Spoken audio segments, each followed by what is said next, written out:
And as far as this, do you notice one thing about this current crop of Republican candidates? They are all trying to out-God each other. Have you noticed that? This connection between various putrifications of Christianity that these people, and I'm including the Mormons here, I know they don't consider themselves to be, they consider everyone else to be Gentiles. They are the elite, and we have two of them running now.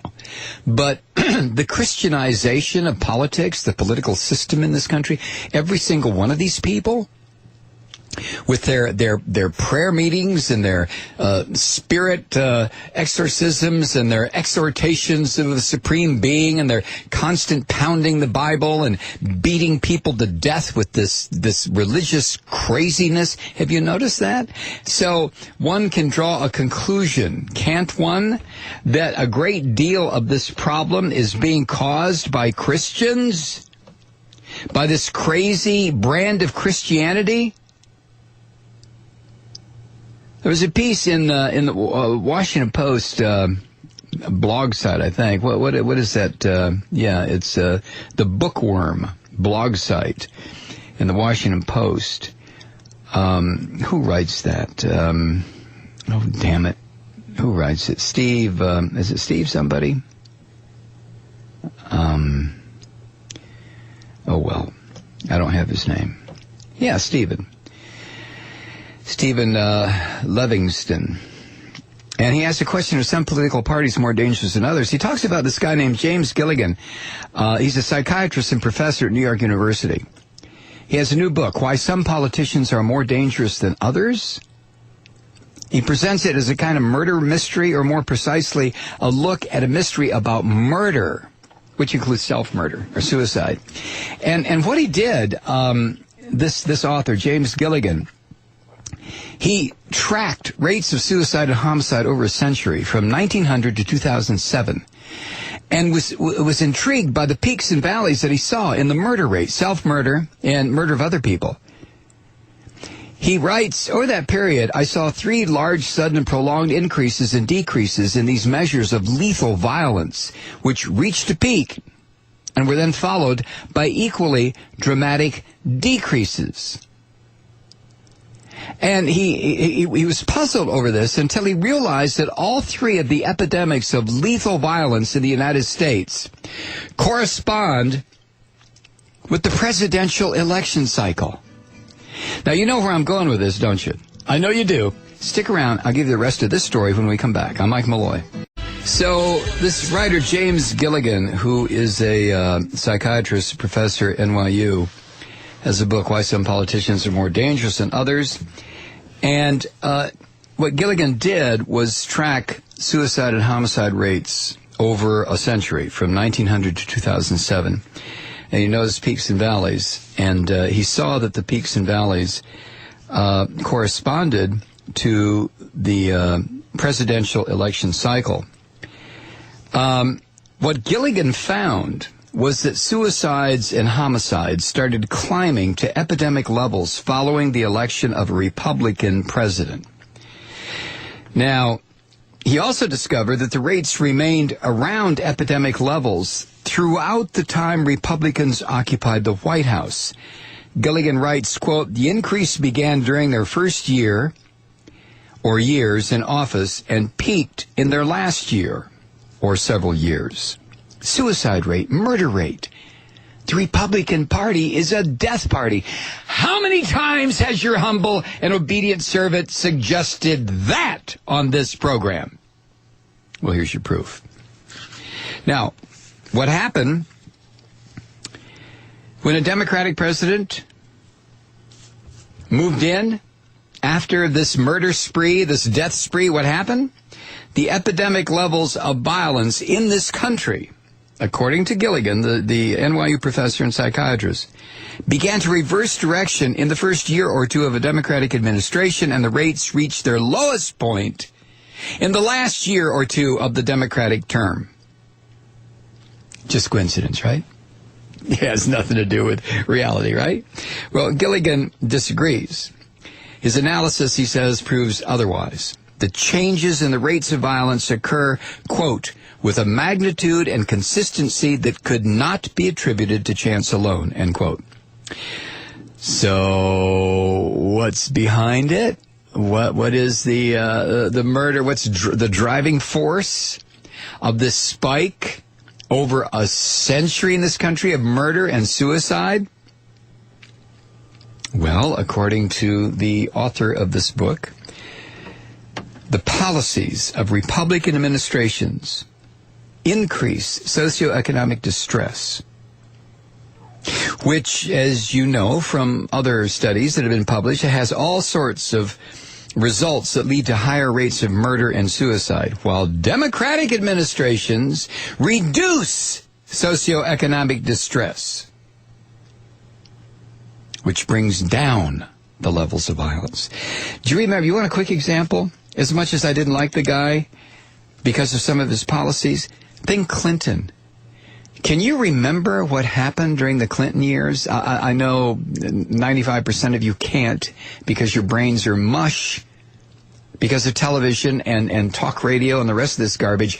But if you think for a moment, the murder rate, the rate of violence, violent crime, murder rates and suicide rates plunged. I can remember talking about it on the air saying, well, it's because, being the smart ass that I am, it's because everybody has a job. Nobody has any inclination or time.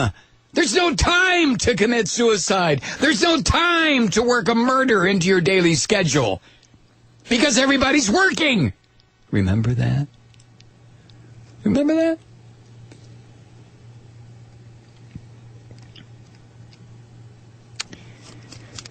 Well, Republicans and these murderous Christians and the capitalists, when you put these three together, oh my God, casino or predatory capitalism. Now you have these Christian freaks,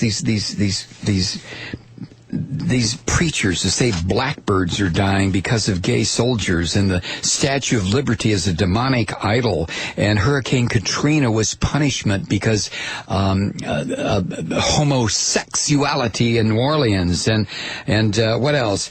Jesus actually opposed the minimum wage and believed in the capital gains tax, and I mean just on and on. These are the people who support Rick Perry. These are the people that Rick Perry surrounds himself with, and don't kid yourself. Bachman has a gang of these psychopaths of her own, as do the two Mormon contenders, as does the Godfather Pizza Man. This connection between violence and this evangelical Christianity and predatory capitalism and Republicans surely you see the nexus. Surely you see the interconnectedness of all this. Tell me you do. Just tell me you do. And now comes a book, Why Some Politicians Are More Dangerous Than Others, by one James Gilligan, Dr. James Gilligan, psychiatrist, professor, NYU, who will show you in the book the corresponding peaks and valleys between Republican administrations and violence, Democratic administrations and the lack of violence. But oh no, that's just nonsense. That's just one of those pointy-headed New York professors. Has no basis in reality, right? You want a quick example of right-wing madness? When you go to a doctor, and the doctor, if he's a good doctor, she's a good doctor, will ask questions that some people might consider rude. Dr. Aaron Marcus, in today's New York Times, has a piece about what happens now to doctors in Florida if they ask their patients whether or not there's a gun in the house. But when you go to a doctor, if you've got a good doctor, they ask questions like, do you wear your seatbelt? How much alcohol do you drink? Do you use recreational drugs? Do you smoke? Have you ever injected yourself with anything? Do you have sexual relations? If so, with men, with women, with both? These are just questions that a good physician will ask you to try to get a profile of who you are, what you're presenting to him or her. They've been the standard part of medical interviews for I don't know, since going back to Hippocrates.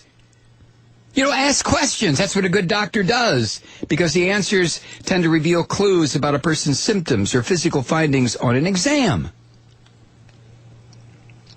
As Marcus says, if a person says he or she drinks heavily or has used intravenous drugs, a doctor will probably be more alert to signs of liver problems when doing the physical exam, and more inclined to order certain blood tests. But there's one customary question that this doctor, Aaron Marcus, and other doctors in Florida are no longer allowed to ask. In June, Governor Rick Scott signed a law barring Florida doctors from routinely asking patients if they own a gun. You can't do it anymore. The law authorizes patients to report doctors for, quote, unnecessarily harassing, end quote, them about gun ownership. And the law makes it illegal to routinely document firearm ownership information in a patient's medical records. Can you believe this? Now, the penalties for violating the law include disciplinary action by the Florida Board of Medicine, which could include citations, fines, and, you ready? Right out of the Joe Stalin playbook, remedial education. Doctors have to go to a re-education course or camp if they ask a question in Florida of a patient, do you have a gun in the house? Remedial education?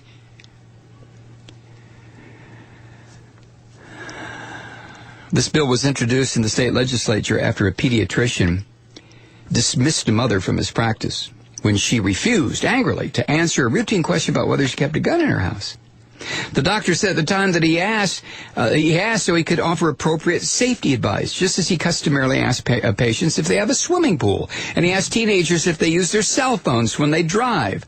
He said he dismissed the mother as his patient because he felt they could not establish a trusting doctor-patient relationship. Now, advocates of gun rights, the crazy sons of bitches in the NRA, these brain-dead, moronic, like Wayne the Peter, what is he now? Wayne the Peter is the CEO of the NRA. What is he? I don't care. But advocates of gun rights argue that routine questions about firearms violate their privacy. What? But asking a woman whether or not her miscarriage was self-induced, that's not. And the questions about whether or not they own a firearm offend common decency. That's what the NRA says. You can't ask a question like that because you're violating my right to privacy with my doctor, you hypocritical son of a bitches, every single one of you. But a woman who goes in and wants to have an abortion, you will have your ass in there. You want to lock her up, lock the doctor up. You sick, miserable psychopaths, you. Let me calm down during this commercial break, 'cause there's more here.